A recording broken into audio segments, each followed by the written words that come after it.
마지막 때의 징조라는 제목으로 말씀을 전하고자 합니다. 이 징조를 보면서 이때가 언제인지를 깨닫게 하여 주옵시고 주님께서 문 앞에 이른 줄 알고 더욱더 깨어 견성하며 준비하는 저희들 되게 하옵소서. 예수님 이름으로 기도합니다. 아멘. 마태복음 24장 1절부터 14절까지 보면서 마지막 때의 징조, 마지막 때의 징조라는 제목으로 말씀을 전하겠습니다. 마태복음 24장은 기독교 종말신앙의 골격을 이루고 있습니다. 마태복음 24장과 계시록이 바로 기독교 종말신앙의 골격을 이루고 있죠. 마태복음 24장을 가만히 보고 있으면 우리가 현실 집착에서 벗어나서 다가올 미래를 준비하도록 일깨워주고 있습니다. 특별히 마태복음 24장에는 끝에 보면 충성된 종과 악한 종이 나오는데 이 악한 종이란 다른 것이 아니라 주인이 드디어 오리라 생각한 것이 바로 악한 종입니다. 그래서 드디어 오리라 생각하여서 동무들을 때리고 그리고 술 친구들로 더불어 먹고 마시게 되면 생각지 않은 날 알지 못하는 시간에 그 종의 주인이 이르러 그를 심히 때리고 그리고 불법을 하는 자의 받는 윤회 차리 위에서 음이 슬피 울며 이를 가는 있으리라라고 말했습니다. 이 자세히 보면 이 악한 종이란 뭔가 하면은 주인이 드디어 오리라 생각한다. 그래서 주인이 지금 빨리 온다 라고 한 자들을 때리는 거야. 그 때리는 게 그냥 손으로 때리는 게 아니라 말로가 때리는 거죠. 지금 주인이 곧 오신다 하면 그 사람이 막 공격을 하는 거야. 그리고는 술 친구들을 더불어 먹고 마신다는 말이 뭐겠습니까? 세상으로 더불어 먹고 마시는 거야. 세상에 푹 빠져 사는 거야. 주님이 오실 때까지 멀었다 하면서 푹 빠져 사는 거야. 이게 바로 악한 종입니다.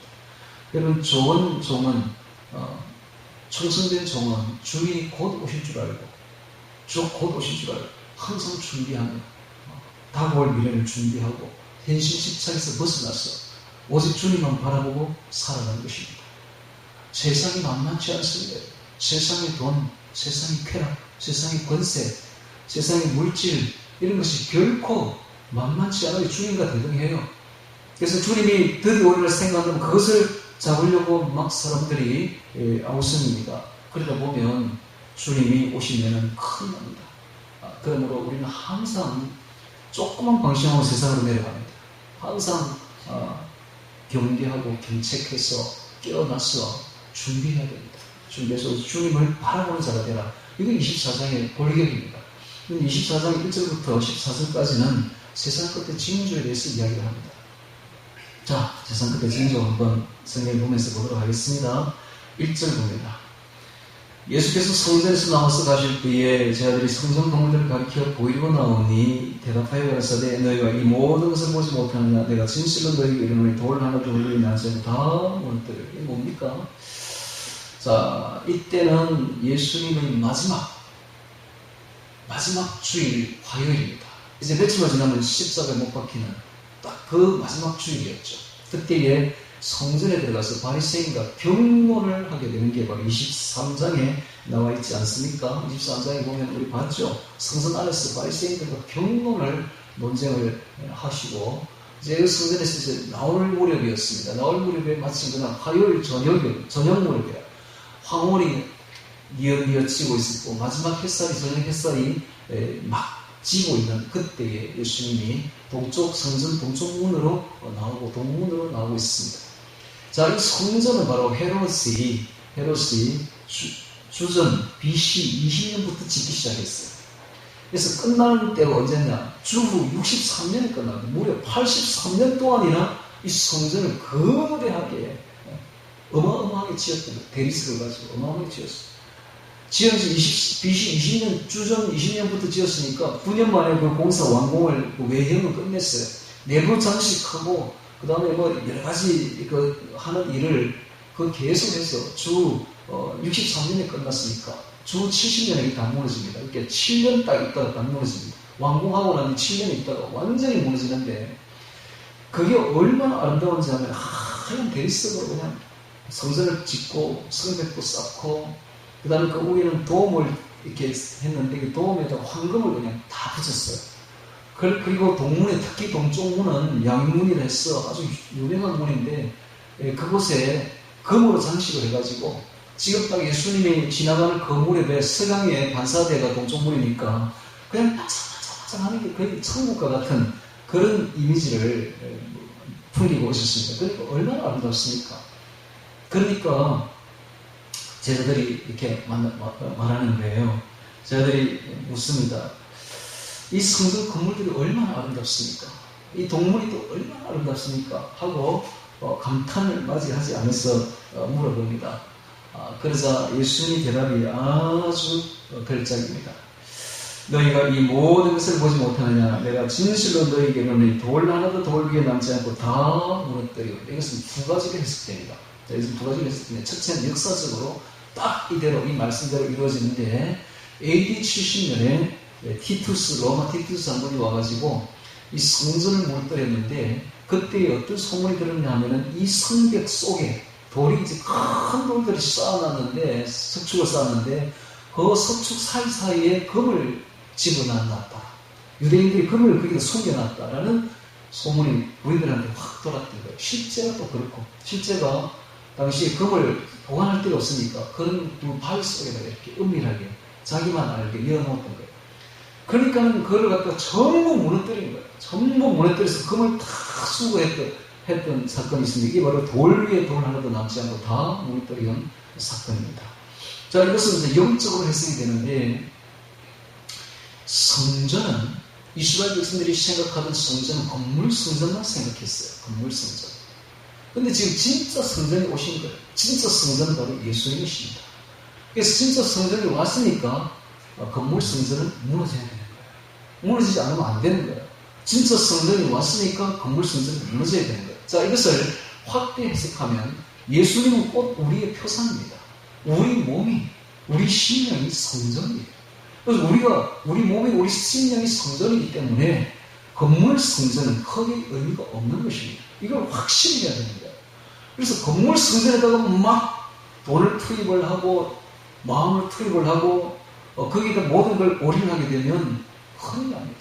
그게 바로 중세 가톨릭이었어요. 그게 바로 200년 전에 있었던 유럽의 모습이고 영국의 모습입니다. 영국의 교회들은 얼마나 크게 세웠는지 모릅니다. 근데 지금 그 건물들이 다 어떻게 됐어요? 관리가 안 돼요.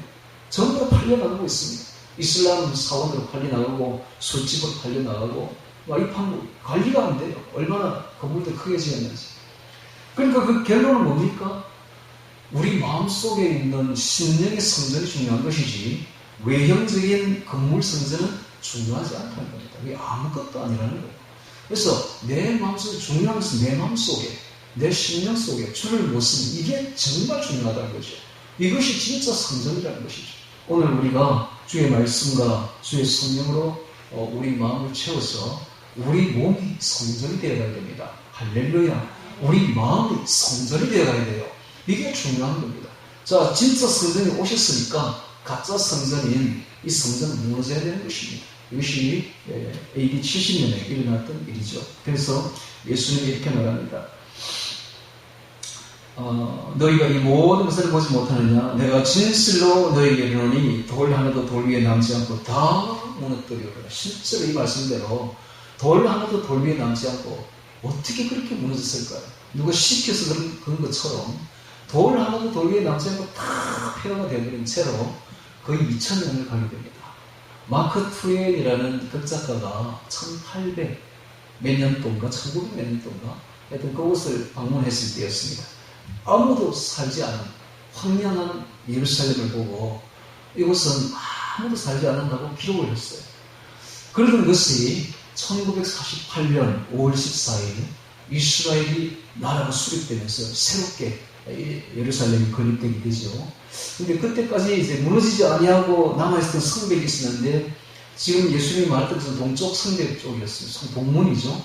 근데 그 반대쪽에 있었던 서쪽 성벽은 일부만 남게 됩니다. 그 일부만 남은 성벽이 오늘날 통곡에 돼요. 통곡. 그곳에서 지금도 유대 백성들은 가가지고 기도하고 통곡하면서 다시 제3성전을 세우려고 노력하죠. 이런 유대인들이 제3성전을 세우려고 하는 것 자체가 이건 하나님이 볼 때는 이건 큰 반역이에요. 참 성전이 왔는데, 예수님이 왔는데 무슨 성전이 또 필요하다는 것입니까? 근데 아직도 예수를 믿지 못하니까 제3성전을 또 세우려고 하는 것은 하나님 볼 때 이건 반역중의 반역이에요. 성전을 세우면 안 되죠. 그러나 꼭 세워질 것이고 그곳에 누가 들어가느냐? 예수님이 들어가는 것이 아니라 즉 그리스도가 들어가게 될 것입니다. 이것이 바로 7년 대환란으로 이어질 것입니다. 성전 건물들을 가리켜 보이려고 나오니 대답하여 가라사대 너희가 이 모든 것을 보지 못하느냐? 내가 진실로 너희에게 이르노니 돌 하나도 돌 위에 나오지 않고 다 무너뜨리리라. 예수께서 감람산 위에 앉으셨을 때에 이 감람산은 예루살렘 동쪽에 있는 산으로서 이 감람산 위에서 내려다보면 예루살렘 성이 다 보입니다. 뿐만 아니라 이 감람산은 예수님이 그곳에서 항상 기도하던 장소입니다. 자, 이 감람산 꼭대기 위에 올라가서 주님께서 앉으셨고 주님과 제자가 지금 예루살렘을 내려다보고 있습니다. 내려다보면서 이 예루살렘이 좀 있으면 다 무너뜨리리라 하는 말씀을 지금 제자들이 알고 있는 거예요. 근데 제자들이 들었을 때에 돌 하나도 돌 위에 남지 않고 다 무너진다는 말은 곧 이스라엘의 멸망을 뜻한다는 걸 대변에 직감하는 거예요. 이스라엘이 멸망하는 거예요. 성전이 없어지면 이스라엘 멸망이에요. 성전이 없어지고 성벽이 없어진다는 것은 성전을 보호하는 성벽이 없어진다는 것은 이스라엘의 멸망을 뜻합니다. 그런데 우리가 알아야 될 것은 이스라엘은 곧 전 세계를 뜻합니다. 전 세계의 추락한 이스라엘이에요. 그래서 이스라엘이 멸망한다는 것은 곧 전 세계도 멸망한다는 사실입니다. 그래서 이스라엘은 바로 전 세계의 시간표입니다. 앞으로 이스라엘을 자세히 보면 그것이 바로 주의 재림의 시간표가 되는 거예요. 그래서 이것이 이 망하는 때가 이스라엘이 망하는 때는 곧 전 세계가 확대 해석하면 멸망, 종말로 이어진다는 걸 알아야 됩니다. 3절에 보겠습니다. 예수께서 감람산 위에 앉으셨을 때에 제자들이 종용이 왔어요. 종용이는 조용입니다. 조용이 옛말이 종용이죠. 조용히 와서 가로되 우리에게 이르소서 어느 때에 이런 일이 있겠사오며 또 주의 임하신가 세상 끝에는 무슨 징조가 있사오리까. 그러니까 예루살렘이 성전이 무너진다는 것은 곧 세상 끝이라는 걸 제자들도 아는 거예요. 주의 임하신가 주의 재림과 세상 끝에는 무슨 징조가 있사오리까 하고 말했더니 예수께서 대답하여 가라사대 7가지 징조를 이야기합니다. 첫 번째, 너희가 사람의 미혹을 받지 않도록 주의하라. 많은 사람이 내 이름으로 와서 이르되 나는 그리스도라 하여 많은 사람을 미혹해 하리라. 오늘 이 첫 번째 징조가 가장 중요합니다. 오늘 이 말씀 중에 7가지 중에 가장 중요한 말씀은 바로 이 미혹입니다. 미혹은 원어가 플라네스인데 죄로 이끌다 합니다. 죄로 이끌다. 플라네스, 죄로 이끌다. 자, 지금 현재 미혹하는 가장 큰 것 2가지를 되려면 첫째는 바로 오늘 나누어준 포인트 한 번 구원받으면 영원히 구원받는다 하는 바로 이 잘못된 구원론, 이게 바로 첫 번째 미혹이에요. 두 번째 미혹은 WCC입니다. WCC. 많은 그리스도가 생겨난다는 거죠. 많은 그리스도. 각 종교가 모든 종교에 구원이 있다. 다원노이죠. 네. 종교다원주의. 이게 바로 두 번째 가장 큰 미혹입니다. 오늘날. 그래서 첫 번째 미혹, 한 번 구원은 영원히 구원받는다.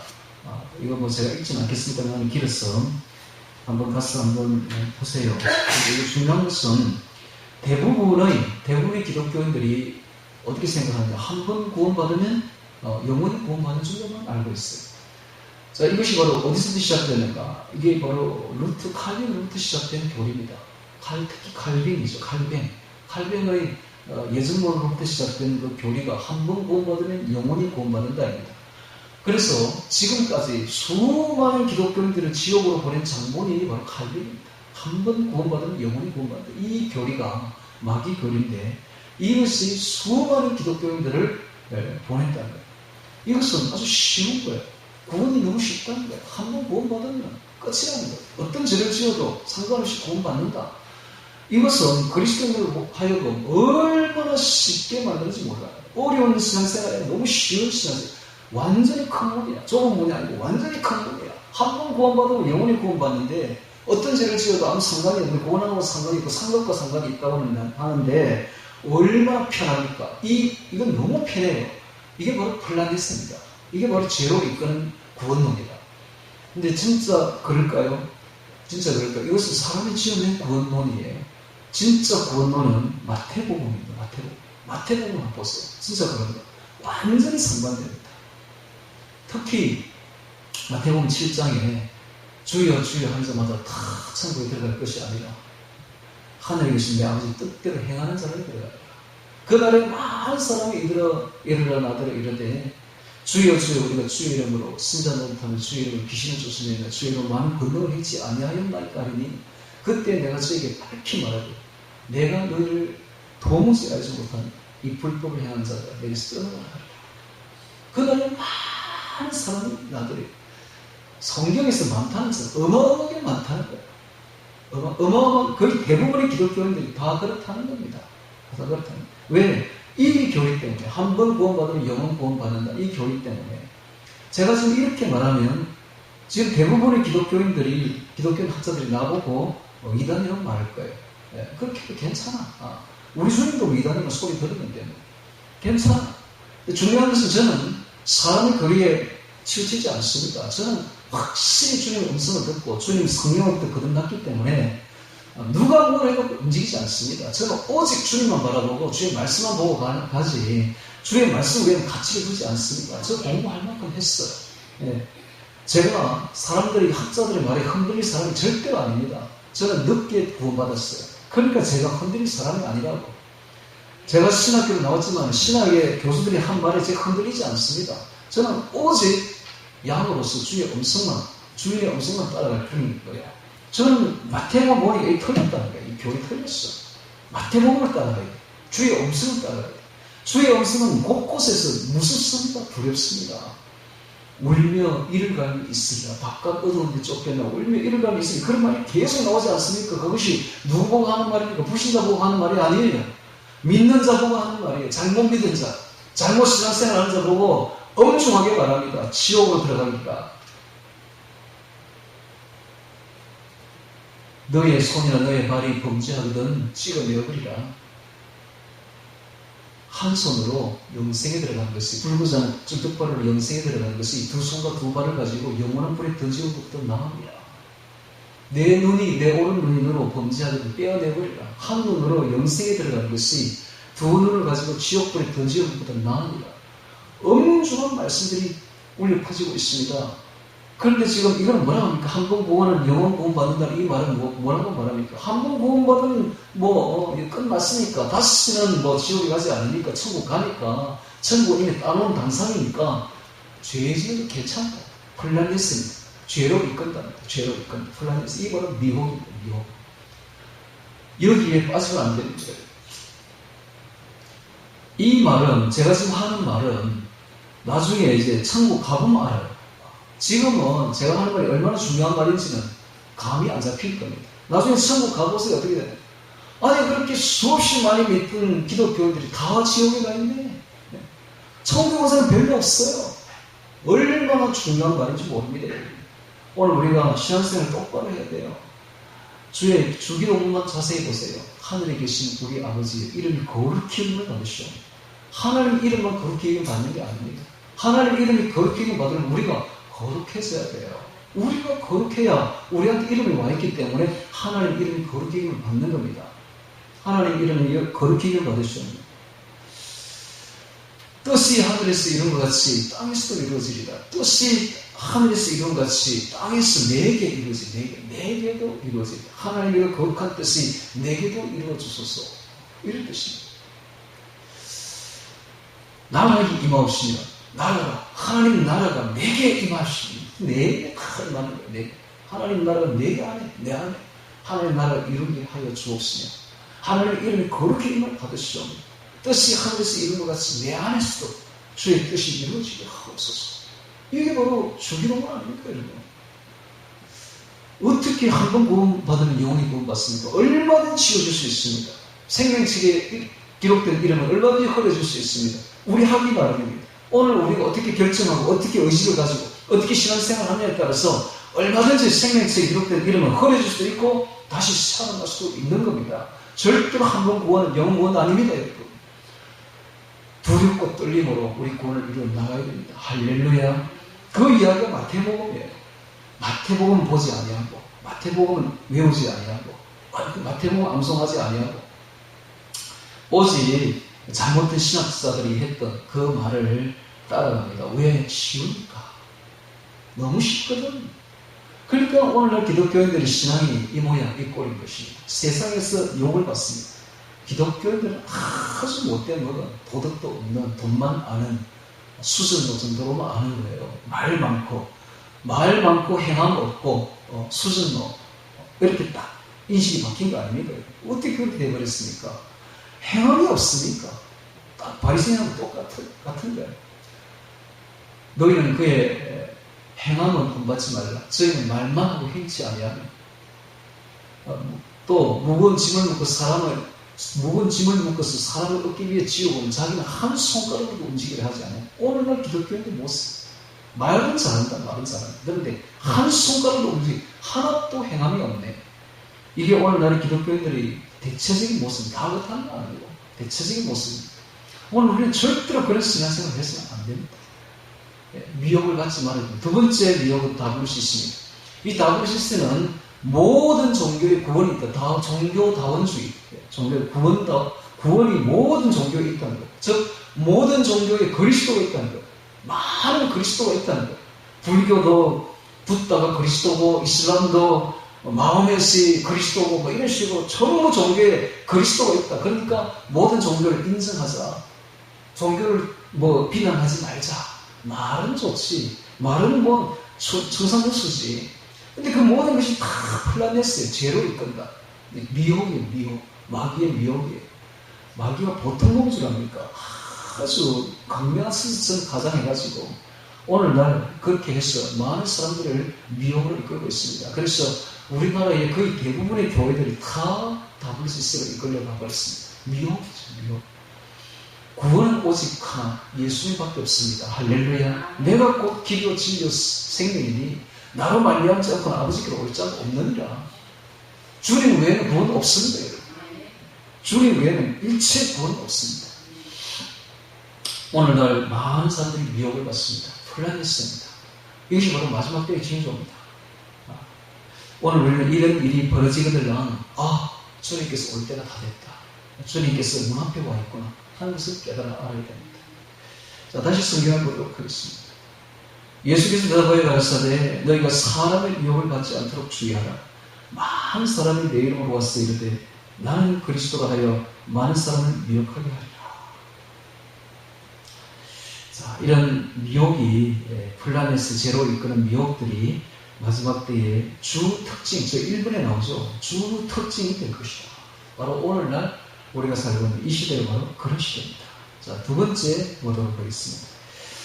난리와 난리 소문을 듣겠으나 너희는 삼가 두려워 말라. 이러들이 있어야 할 끝은 아직 아니니라. 민족이 민족을, 나라가 나라를 대적하여 일어나겠고, 자, 나라와 나라가 민족이 민족을 대적하여 일어나겠고, 난리와 난리 소문이 일어나는 이런 일이 있다면 이것이 바로 두 번째 마지막 때의 징조가 될 것이다 라고 말합니다. 자, 바로 오늘날입니다.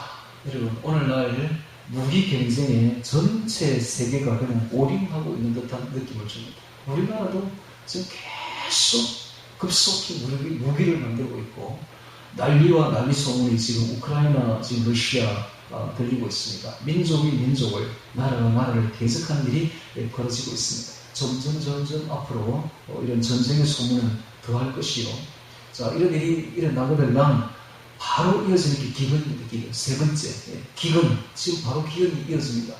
그리고 우크라이나는 그 유럽의 빵 바구니라고 불리어서 국기도 밑에가 누런 밀, 그 다음 위에는 파란 하늘 이렇게 딱 대지와 하늘을 이렇게 두 색깔로 이렇게 그려놓은 게 우크라이나 국기 아닙니까? 이게 유럽의 빵 바구니예요, 여기가. 중국에서도 자신들이 쓰는 밀의 대부분을 그 우크라이나에서 수입해요. 근데 이번에 이제 우크라이나 전쟁 때문에 밀을 전혀 생산 못 합니다.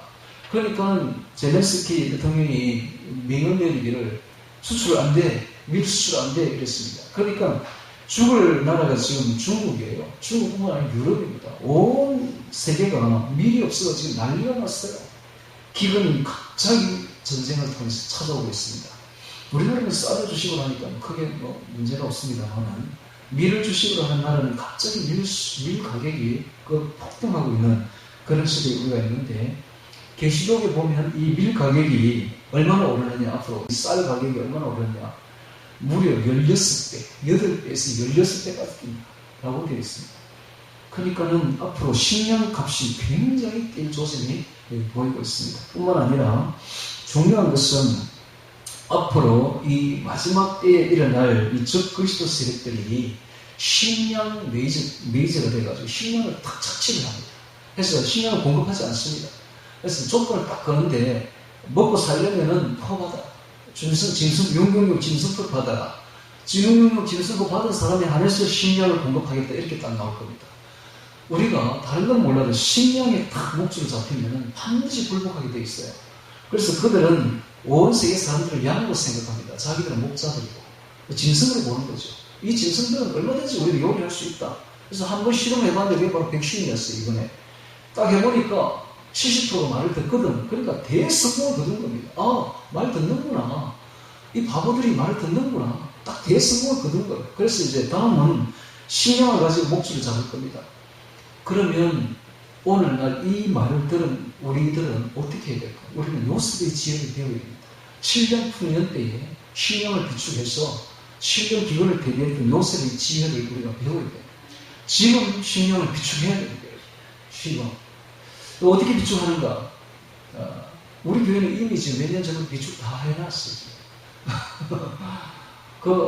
간단합니다. 그거 보면 쌀을 잘 말려가지고 팩트팩에 딱 넣어가지고 그 안에다가 못 같은 철 가루를 몇 개 넣어놓으면 안에 있는 공기가 철을 산화시키면서 산소가 없어져요. 그러면서 이게 오래 가요. 오래 가는데 거의 20년, 심한 30년까지 변질 없이 그대로 갑니다. 그렇게 준비를 쉽지만 좀 하셔야 돼요. 여기 해가지고 손 벌고 있습니까, 여러분? 북한에서 지금 굶어 죽고 있는데, 지금도 북한에 지난번에 고난행군 때에 굶어 죽은 사람들의 이거 이야기 들어보면 보름을 딱 굶으니까 죽더랍니다. 사람이 보름을. 그러니까 이게 40일 금식 기도도 하지만은 이게요, 자기가 자원해서 하는 건 오래 가지만은 자원이 아니라 타의에 의해서 굶게 되면 이게 굉장히 괴롭거든. 그래서 보름을 딱 굶으니까 죽는데, 죽을 때는 먹을 게 없으니까 그 벽에 붙여놓은 벽지를 뜯어가지고 막 먹더랍니다. 그러다가 결국 죽더래요. 그러니까 우리가 그렇게 제가 말했던 그런 거라도 몇 개 집에 준비해 놓으면 조금이라도 얼마나 도움이 되겠습니까? 그러니까 유비무환입니다. 요셉의 지혜를 배워서 앞으로 성경이 기근이 온다고 하니까 기근을 좀 준비를 다 해주시기 바랍니다.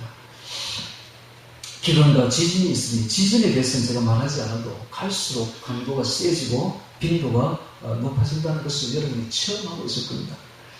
이게 바로 다 예수님의 지금 가까이 문 앞에 이런 증거요. 이게 산고입니다. 산고. 여러분, 산고가 아기를 낳는 산모가 이 산고를 겪을 때 보면, 진통을 겪을 때 보면 처음에는요 1시간 간격으로 와요. 아팠다가 괜찮아요. 1시간 뒤에 또 아팠다. 근데 이게 이제 가까이 이제 애가 나올 때가 되면 이제 10분 간격으로 줄어들다. 나중에는 몇 초 간격으로 줄어듭니다. 나중에는 아이가 딱 나올 때는 어떻게 되느냐, 하늘이 노랗다고 하늘, 저는 그거 보지 않아서 모르는데 하늘이 노래질 때 그런 애가 나오는데요. 빈도가 세지고 이 빈도가 빨라집니다. 이게 바로 산고입니다. 이게 바로 지금 오늘날 예수님이 지금 태어나려니까, 오시려니까, 재림하려니까 자연재해가 이렇게 강도가 세지고 빈도가 많아지는 거예요. 태풍이 세지고, 그죠? 지진이 일어나고 자연이 몸살을 앓는 겁니다. 왜? 상고하면 상고. 예수님이 오시는 상고를 하고 있는 것입니다. 기근과 지진이 있으니, 자, 이런 상고가 언제 있었느냐? 예수님 이후부터 계속 있었습니다. 2000년 전부터 계속 있어 왔어요. 근데 지금은 그게 점점 강해지고 점점 세워집니다. 즉, 주님 오실 때 다 됐다는 것이죠. 예. 지금은 바로 말세지 중의 말입니다. 자, 이런 일이 점점 세워지거든요. 알아야 될 것은, 주님이 문 앞에 이르렀구나 하는 것을 딱 느끼라고 지금 주시는 것이죠. 세 번째 징조입니다. 이 모든 것이 재난의 시작입니다. 그때에 사람들이 너희를 환란에 넘겨주겠으며 너희를 죽이리니 너희가 내 이름을 위하여 모든 민족에게 미움을 받으리라. 그때 많은 사람이 시험에 빠져 서로 잡아주고 서로 미워하겠으며, 자, 이 네 번째 지금 징조가 나오는데, 사람들이 우리를 잡아주고 환란에 넘겨주고 우리를 죽이고 또 예수님 때문에 우리가 사람들 앞에 모든 사람에게 미움을 받고 이럴 때가 오면 이것이 바로 마지막 때다 하는 겁니다. 확실히 지금은 세상 사람들이 기독교인들을 미워합니다. 기독교인들이 이상하게 미워해요. 기독교인이라고 하면서 안 좋은 것만 분명합니다. 그러다 보니까는 그 뉴스에 의해서 기독교인들이 굉장히 못된 사람으로, 나쁜 사람으로 인식이 지금 되고 있습니다. 점점 앞으로 그렇게 될 것이고, 이제 서로 잡아주고 서로 미워하는 그런 사건이 벌어지는데, 자, 이것이 어디서 일어나는가? 나중에는 교회 내에서 일어납니다. 교회 내에서 서로 잡아주고 서로 미워하는, 서로 싸우는 이런 일들이 교회 안에 이제 있게 되는데, 이것이 바로 마지막 때의 징조다. 실제로 지금 교회들이 많이 싸우고 있죠. 많이 싸웁니다. 장로파, 목사파로 갈려가지고 돈 때문에 싸우기도 하고 지금 많이 싸웁니다. 자, 왜 이런 일이 벌어집니까? 지금 마지막 때가 되니까 세상 사람들이 왜 이리 미워하고 서로 사랑이 식어지고 이러겠습니까?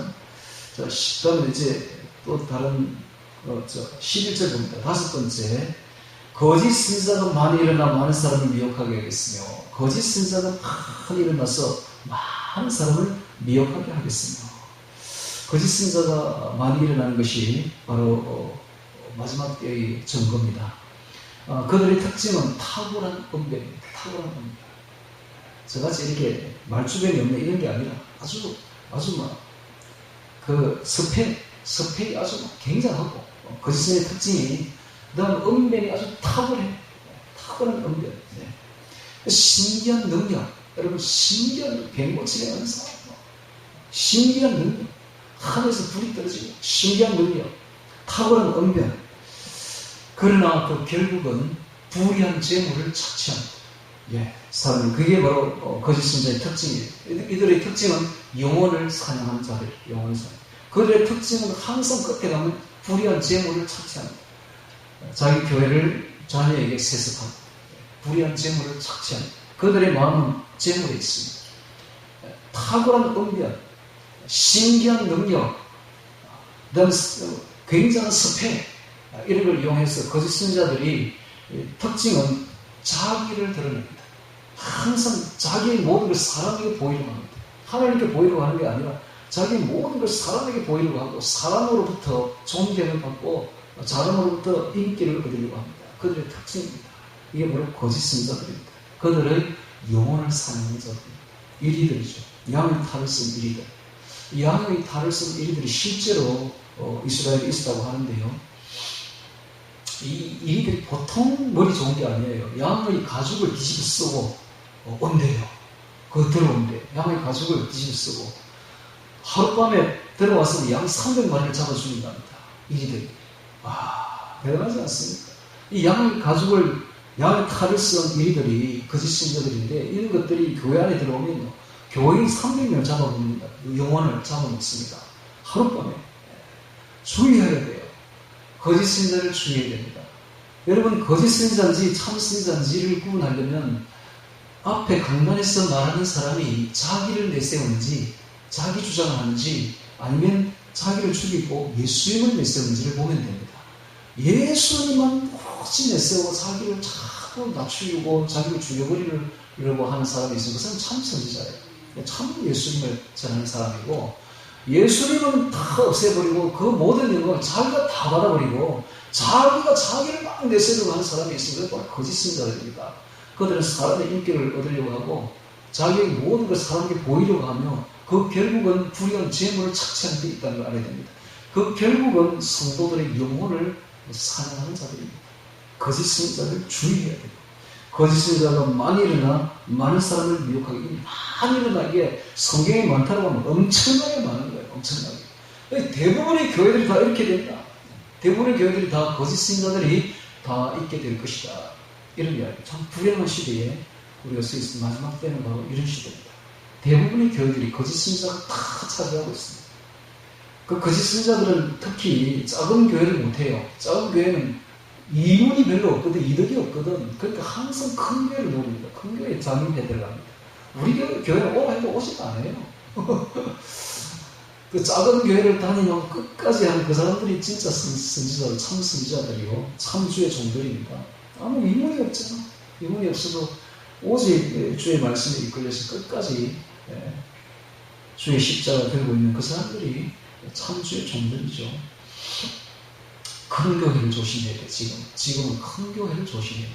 큰 교회 거기에 전부 다 거짓 신자들이 와글와글 합니다. 거짓 신자가 많이 일어나 많은 사람을 미혹하게 하겠으며, 저도 이렇게 돌아보니까 큰 교회에서 문제가 많아요. 제가 있었던 지금까지 교회에서 큰 교회가 문제가 많아요. 자, 12절 보겠습니다. 불법이 성함으로 많은 사람의 사랑이 식어지리라. 여러분, 왜 사람들의 사랑이 마지막 때에 식어질까요? 여기서 이유는 딱 하나, 지금이 바로 자본주의 시대이기 때문에 그렇습니다. 물질 만능 시대이기 때문에 사람들이 극단적인 개인주의, 이기주의로 치닫고 있기 때문에 사람이 다 식어져 버려요. 여러분, 반대로 물질이 없던 가난한 시대에는 참 사람들이 사랑이 많습니다. 이웃 간에 사랑이 많고 콩 한 쪽도 이웃과 나누어 먹을 정도로 그렇게 사랑이 많았던 때가 우리가 옛날에 가난하기 시작한 그 시절입니다. 그런데 갑자기 이 물질이 많아지니까 사람들이 굉장히 사나워지기 시작합니다. 지금이 바로 그런 때입니다. 지금이 바로 물질이 만능 시대가 되어가지고 사람들이 사랑이 식어지는 시대에 우리가 살고 있습니다. 불법이 싸움으로 많은 사람의 사랑이 식어지고, 불법이 나오는데, 불법. 오늘날 대표적인 불법을 들려면 바로 동성애법 차별금지법입니다. 동성애 차별금지법이 일어나게 되면 이거 완전 불법인데, 이게 일어나게 되면 이 왜 일어나는가? 왜 이런 법을 만들려고 하는가? 이유는 딱 한 가지. 기독교를 반대하고, 기독교를 없애고, 기독교를 완전히 초토화시키려고. 차별금지법. 말은 좋다, 차별금지법. 차별금지법, 동성애법이 일어나는 거예요. 이걸 통과시키는 순간부터 기독교는 완전히 그냥 끝장이 납니다. 기독교율이 80%였던 영국이 이 차별금지법을 한 번 딱 통과하고 난 뒤에 기독교율이 2% 떨어집니다. 80%에서 2%로 순식간에 떨어집니다. 그 정도입니다. 그리고 이 차별금지가 얼마나 무서운가 하면 동성애자들이 신실한 목사에게 와가지고 결혼을 주례를 해달라고 합니다. 만약에 안 하면 바로 감옥입니다. 그리고 해줄 때까지 벌금입니다. 이게 바로 무서운 차별금지법이에요. 오늘날 그것이 오늘 우리나라에도 지금 계속 지금 되려고 하고 있는데 성령께서 막으시니까 지금 하고 싶어도 못하는 거예요. 저놈들이 180석이나 가지고 있으면서도 하고 싶어 미치는데 못하는 거예요. 성령께서 딱 막고 있으니까. 오늘 우리 성도들이 기도가 막고 있는 줄 알아야 됩니다. 할렐루야. 그렇습니다. 마지막 때까지 그래도 살아남은 교회가 우리나라입니다. 역시 참 우리나라 대단해요. 역시 그래도 끝까지 신실한 성도들이 있는 나라가 우리나라입니다. 불법이 성함으로 많은 사람의 사랑이 식어지리라. 자, 이런 말을 들을 때에 이 여섯 번째 이제 증거인데, 여섯 번째 정말 그 현상인데, 자, 이런 일이 벌어지게 되면 이게 바로 마지막 때구나. 마지막 때구나. 주님이 바로 문 앞에 이르렀구나 하는 걸 알아야 됩니다. 자, 마지막 일곱 번째를 보도록 하겠습니다. 그러나 끝까지 견디는 자는 구원을 얻으리라. 일곱 번째, 이 천국 복음이 모든 민족에게 전거되기 위하여 온 세상이 전파되리니 그제야 끝이 오리라. 자, 이 세상 끝이 어딜까요? 끝은 바로 북한이요. 끝은 바로 이스라엘입니다. 여러분, 북한과 이스라엘, 여기가 바로 끝입니다. 다른 데는 다 전거 다 됐어요, 지금. 지금 딱 한 가지 안 되는 데가 북한, 그리고 이스라엘입니다. 북한이 만약에 문이 열렸다. 이스라엘이 만약에 문을 열고 온 민족이 복음을 받아들인다면 이 끝납니다. 세상이 끝납니다. 그래서 아직 끝은 아닌 것이, 북한이 아직 문이 안 열렸어요. 그런데 북한이 곧 열릴 것 같지 않습니까, 여러분? 지금 북한이 가장 두려워하는 것은 박상학 대표가 원래는 풍선을 그렇게 두려워하는데, 이 풍선이 날아오면 비밀이 다 탄로나 버리니까 백성들이 이 진실을 알면은 자기들이 세워놓은 거짓 그 정치가 다 무너지니까, 거짓이 다 무너지니까 제일 겁을 내죠. 와들와들 뜨는 거야 지금 표시에 나오면. 그런데 내년부터 어떤 일이 벌어지느냐. 지금 그 일론 머스크라는 사람이 스타링크를 해가지고 내년부터 이 우주에서 그냥 다 그냥 인터넷을 다 그냥 공짜로 제공을 해버린대요. 우리나라는 지금 인터넷이 잘 되었기 때문에 그 스타링크가 별로 필요 없겠지만 필요하겠죠. 야외에 나가서 다 되니까. 북한은 이제 끝나는 거예요. 북한은 뭐 바로 여기서 앱만 깔면은 바로 인터넷이 되어버리니까. 그러니까 세상 소식이 다 전해져 버리는 겁니다. 아마도 그것이 북한의 종말로 이어지지 않겠나 하고 학자들이 지금 보고 있습니다. 그래서 대봐야 알겠지만은 어쨌든 북한은 지금 종말 직전입니다. 모든 게 다 끝났어요. 지금 거의 죽기 일보 직전 그런 상태에 지금 있는데, 북한이 복음화되고 자유통일되고 그 다음에 북한이 통일된과 동시에 거의 이스라엘도 지금 들어갈 겁니다. 복음이. 이스라엘에 복음이 들어가고 많은 사람들이 복음을 받게 되면 이게 끝나는구나. 그제야 끝이 오리라. 주의 말씀대로 끝이 날 것입니다. 자, 오늘 7가지의 말세의 징조를 봤는데요. 이 중에 제일 중요한 게 첫 번째는 너희가 미혹을 받지 않도록 주의하라 이겁니다. 그 미혹 2가지를 제가 이야기했는데 WCC와 그리고 오늘 프린트 나눠준 한 번 구원은 영원 구원이라는 이 잘못된 구원론. 여러분 이 잘못된 구원론을 대부분의 기독교인들이 다 믿고 있어요. 이대로. 왜? 이것이 바로 칼빈 위에 선 교리이기 때문에 그렇습니다. 그러니까 이 교리가 맞는 줄 알아요. 다 사람들이. 이것이 모든 기독교인들을, 지옥으로 보낸 기독교인들을 보낸 장본인입니다. 바로 칼빈. 오늘 우리가 알아야 될 것은 칼빈이 중요한 게 아니라, 교리가 중요한 게 아니라 예수님이 중요합니다. 예수님이 하신 말씀이 중요해요. 마태복음이 중요해요. 마태복음을 캐논으로 삼고 잣대로 삼아야지, 이 잘못된 교리를 잣대로 삼으면 큰일 납니다. 우리가 지옥을 간다고요. 그러니까는 이 잘못된 교리를 이제는 다 내려놓고 없애버리고 오직 주의 말씀, 오직 예수, 오직 성경에 있어서 마태복음을 암송하기 바랍니다. 할렐루야. 아직까지 마태복음 5장, 6장, 7장이 암송이 안 된 분들은 끝까지 노력하세요. 하면 됩니다. 외우려고 결심을 하고 하면 돼요. 우리 사모가 지금 잘해요. 마태복음 5장, 6장, 7장은 금방 외우는데 제가 그랬어요. 당신은 큰 재산을 가졌다. 큰 재산. 아이 사모가 한 번 외운 건 절대 잊어먹지 않습니다. 한 번 딱 외운 것은 다시는 안 잊어먹습니다. 계속 반복하면 되거든요. 그러면 제가 그랬어요. 뭐 할 거 없다. 5장, 6장, 7장 하면 된다. 그것만 외우고 그것만 실천하면 천국 가니까 뭐 복잡하게 할 거 없다. 그것만 외우라. 막 이렇게 이야기를 하거든요. 그 이야기에 사모한테 이야기만 하는 게 아니라 다 마찬가지입니다. 여러분 제가 복잡한 거 이야기하는 거 아닙니다. 5장, 6장, 7장 쉽습니다. 그것만 좀 처음에 어렵지. 처음에 어려워도 좀 힘들더라도 하시면 한 번 딱 외워놓으면 다시는 잊어먹지 않습니다. 매일 반복해야 됩니다. 매일 반복하면 그 글자가 나중에 살아서 우리에게 팍 파고들면서 우리의 생활을 고쳐나갈 것입니다. 그렇게 해서 새로운 생활을 하기 바랍니다. 잠시 여담을 알려드리겠는데요. 오늘은 이게 정말 추석이라서 아까 제가 기도에도 이야기했지만은 당군 할아버지, 당군이 욕단입니다. 욕단. 이제 막 밝혀지더라고. 이제 저는 이미 알았는데 밝혀지더라고. 욕단과 당군의 시대가 똑같습니다.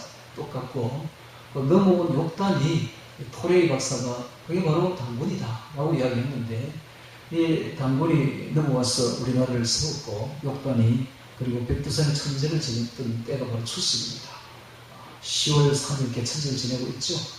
그 개천절 그때에 큰 제사를 지냈는데, 그때부터 우리 민족은 계속 이때만 되면 큰 제사를 지내고 온 민족이 모여서 보름 달밤에 모여서 축제를 벌린, 아이랑 노래를 부르면서 축제를 벌였는데, 그게 바로 추석의 원료가 된 거예요. 즉 신앙적인 행위를 한 겁니다. 그런데 예배를 드릴 때에 우리 박효선 장로님이 이야기를 하는데, 여러분 지금부터 하는 얘기를 잘 들으십시오. 자기가 잘 아는 정집사라는 사람이 있었는데 자기는 이제 장로니까 장로 속에 딱 앉아있는데, 장로 속에 앉아서 보면 청중이 다 보이지 않습니까? 정집사라는 사람이, 그 사람이 좀 영적인 사람이거든요. 딱 들어왔는데, 뭘 보는 것처럼 깜짝 놀라더라고요. 뒤에 앉아서 딱 깜짝 놀라고, 표정이 보이잖아요. 그래도 계속 막, 희에 찬 얼굴을 가지고, 뭐 분명히 봤어, 지금. 뭘 보고 있어, 지금. 예배를 드리는데 막 얼굴 표정이 다른 거야. 그래서 이제 예배를 마치고 나가서 딱 잡아가지고, 뭘 봤어? 물어봤어요. 그러니까. 장로님 품에 안겨서 우는 거야. 이 정집사는 사람이 굉장히 볼력도 크고 아주 힘이 센 사람인데 울면서 하는 말이에요. 장로님, 제가요, 예배를 드리는데, 작은 교회인데, 예배를 드리는데, 여기에 천군 순서들이 꽉 차서 같이 예배를 드리고 같이 찬송하는, 너무 감격이 이루어가지고 이런 말을 한 걸 제가 들었습니다. 여러분, 보이지 않지만 영적인 눈을 떠서 보십시오. 여기 지금 예배를 드리는데 저만 있는 게 아니에요. 지금 천군 선사들이 같이 예배를 드리고 같이 찬양하고 같이 지금 엄청난 예배가, 하늘 예배가 드려지고 있다는 걸 여러분 아시기 바랍니다. 할렐루야. 그러니까 우리가 이 예배가 보통 예배가 아닌 거예요. 사람은 보통 별거 아닌 것처럼 생각하면 자기도 하고 그런데 잘 문제가 아니에요. 지금 여기 어마어마한 천군 선사들이 와서 같이 예배를 드리고 있다는 걸 알아야 됩니다. 한마디 한마디 말씀이 전부 뒤에서 성령께서 전하는 자의 입술을 조성하고 있다는 사실을 아셔야 됩니다. 천국 예배가 지금 들어지고 있는 거예요. 그래서 오늘도 말씀 깊이 생각하시고 깊이 깨달으셔서 다시는 죄로 이끄는 플라넷에 미혹에 빠지지 말고 마태복음대로 생활하시는 우리 모두가 되기를 주의 이름으로 축원합니다. 다 같이 오늘 말씀 기억하며 세상 끝에 징조라는 제목으로 같이 기도드리도록 하겠습니다.